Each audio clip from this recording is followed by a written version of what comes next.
Hey everyone, so this is part 2 of my last video that I did, which was called, Does Having Been Sexually Abused Have a Correlation with Being an Empath? So it's been over a month, actually about 5 weeks since I posted my last video. I've been doing a lot of gathering of information, talking with people after my last video, getting feedback from people, and trying to figure out if that statement is true. Does having been sexually abused have a correlation with being an empath? So we're going to be talking about that today. I'm also have a couple people that are going to be sharing their stories. I'm going to be sharing one person's story who wanted their identity to remain private, and I totally honor and respect that, and another person who is going to be sharing a video of their story of basically sexual abuse and how it has impacted them as an empath. All right, so I'm going to share the first story of one of my friends that she wanted to remain anonymous. So I'm going to read the message that she sent me, basically sharing her story of sexual abuse and being an empath. Hi, I watched your video on sexual abuse and empathy. I was sexually abused multiple times by multiple people when I was younger. Like you, I built a protective wall, in brackets she says, which initially presented as excess weight. Also like you, it left a hole that was filled with other people's crap, which felt like a curse. As the years went by, my physical symptoms changed. I developed many health issues, which I still have to this day. I faint on a regular basis, have vertigo, digestive problems, migraines, low hemoglobin, and other issues. I had my gallbladder removed.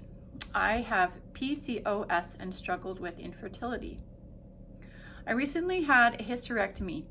Things really came to a head when I developed anorexia and was hospitalized with a feeding tube 3 times a day for 2 months, each time to keep me alive, and then 3 months in an inpatient eating disorder treatment program. I was so broken and hurt inside, so full of guilt and shame that I lost my will to survive.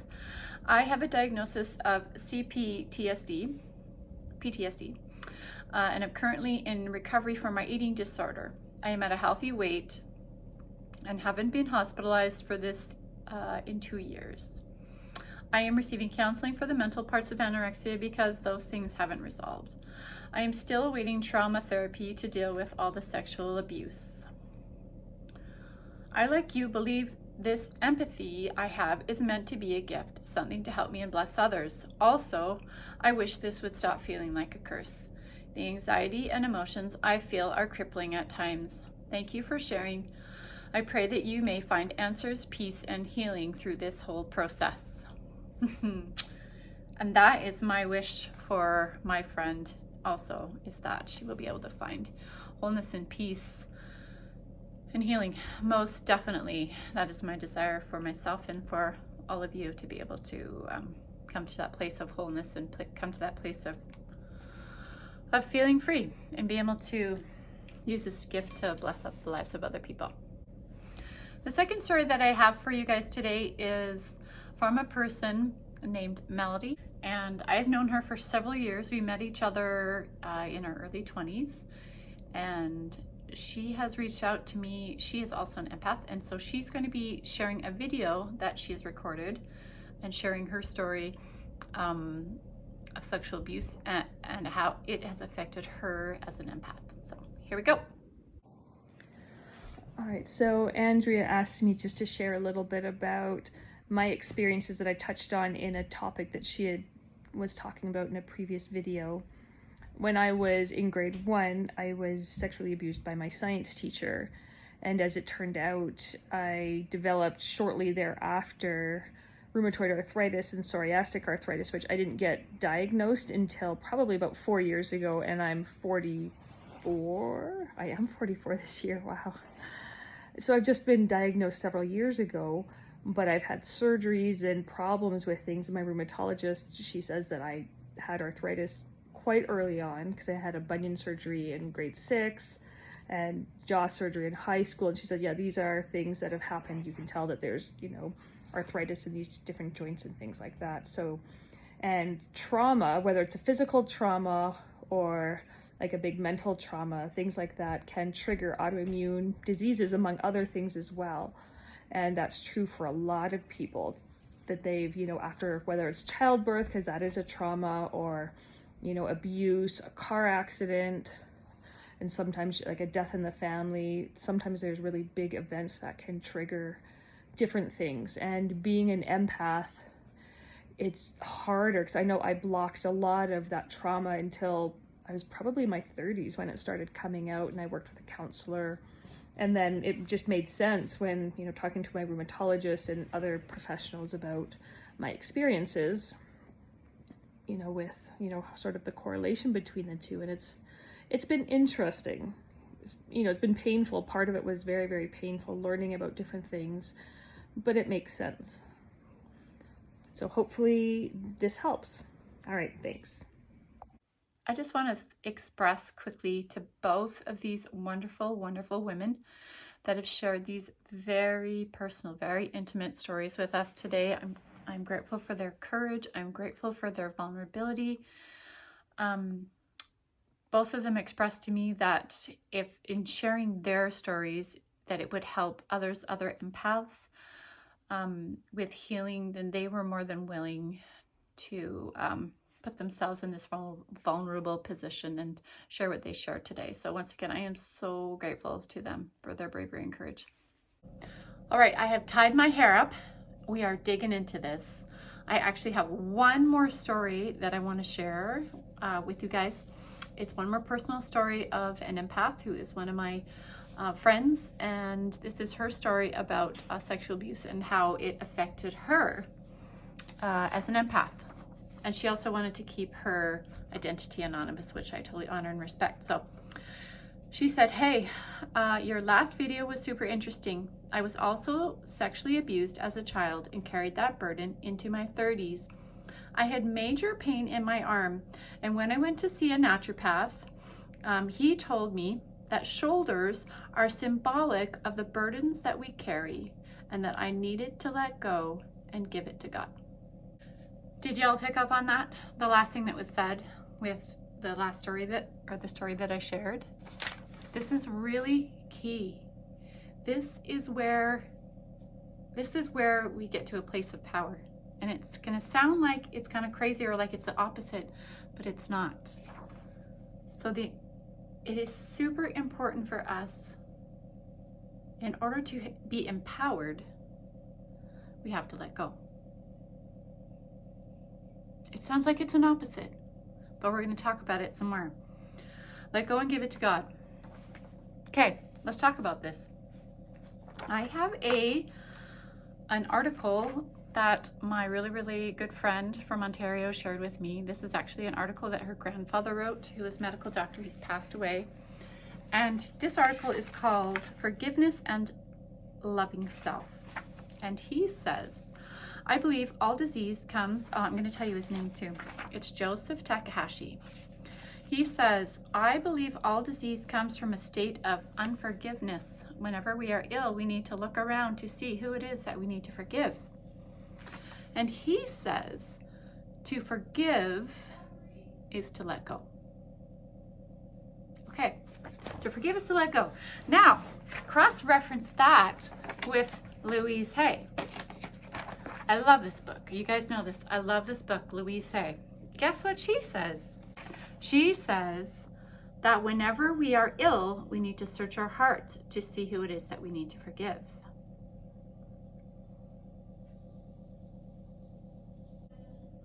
Okay, I feel like we need to step back just a little bit before we proceed. So this video is about, or the initial question that I asked was, does having been sexually abused have a correlation with being an empath? I feel like that question actually needs to be a little bit more specific. I think a better question is, does having been sexually abused affect empaths on a physical level? And to that question, I would say yes. And there are empaths that I have been talking to and that you've heard from today who would say yes to that. Now, does having been sexually abused, can that have a physical influence or impact on people who are not empaths? And I would probably say, yeah. But that's for another video or another day or another question. Anyways, the thing that I really wanted to talk about that's important is that even though some of us may have been sexually abused or physically abused or emotionally abused or mentally abused or suffered from trauma, that the place of power in our lives and being able to be empowered as an empath, just being empowered and as an individual in this world, the place of power is actually to let go. The place of power does not come from saying, you did this to me. This happened to me because of what you did. Blaming other people. And this, Louise Hay actually talks about blame. She talks about blame. It's a one simple, easy sentence. In blaming another, we give away our power. Okay? When we blame other people for the things that have happened to us, we are giving away our power. Plain and simple. So, in order for us to be able to have that power in our lives, we have to come to a place of, we stop blaming others, and that can start today.